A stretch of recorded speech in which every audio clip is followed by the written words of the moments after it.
Dikisahkan Nabi Muhammad SAW sedang beriktikaf di Masjid Nabawi di malam ganjil Lailatul Qadar pada bulan Ramadan. Iktikaf tersebut juga diikuti oleh beberapa sahabat.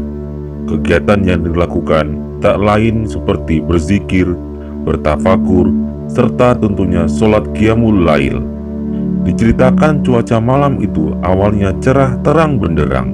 Namun ketika Rasulullah SAW melakukan sholat qiyamul lail, tiba-tiba langit mendung dan awan gelap, hingga akhirnya turun hujan lebat dan deras pada saat Rasulullah tengah melakukan sholat.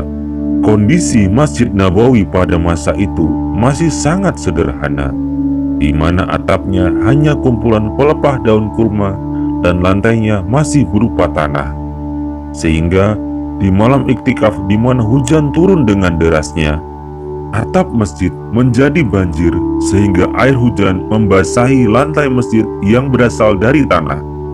Dalam kondisi tersebut, banyak sahabat yang ingin meninggalkan masjid. Namun karena melihat Rasulullah masih tetap menjalankan sholat di tengah guyuran hujan deras tersebut, para sahabat mengurungkan niat tersebut. Tampak terlihat di dahi Rasulullah terdapat bercak lumpur bekas setelah sujud, dikarenakan lantai masjid yang masih agak becek. Namun, atas izin Allah Subhanahu wa Ta'ala, ketika Rasulullah selesai melakukan sholat tersebut, hujan tiba-tiba berhenti dengan sendirinya. Setelah Rasulullah melakukan sholat tersebut, sahabat Anas bin Malik berlari mengambilkan pakaian kering kepada Rasulullah. Namun Rasulullah SAW menolaknya dengan halus, dengan alasan solidaritas baju Rasulullah dan para sahabat harus sama-sama basah. Lalu Rasulullah berkata bahwa ketika sujud di tengah hujan deras, beliau melihat para malaikat di bawah pimpinan Jibril turun ke bumi dengan segala keindahannya.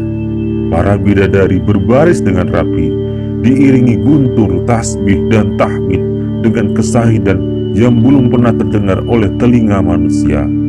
Alam semesta dipenuhi oleh cahaya, malaikat bergema di surga dan bumi.